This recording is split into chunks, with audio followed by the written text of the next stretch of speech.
motivating word. positive words. And there are different things under this. Faith-filled words. And then the highest level is holy speech. And the easiest way to practice this one is just speak the word of God. Just learn the Bible and speak it.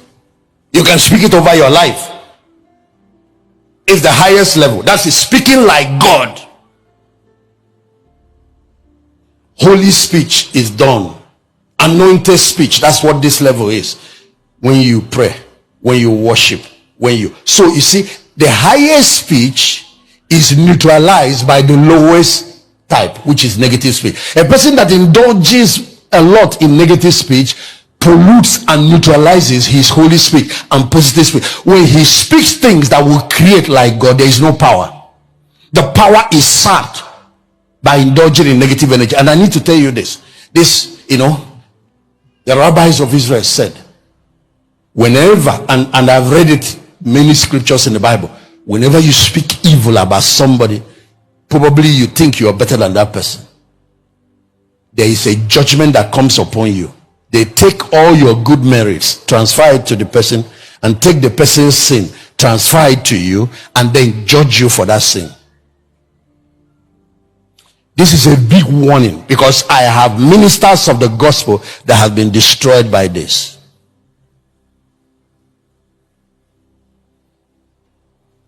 You start speaking evil about somebody. After a while, you see the person you're talking about evil moving to higher level, doing better. They take your good merits, add to the person, and reward the person for it. Then they take the person's sins and all the evil merit and transfer it to you, and you are punished for it.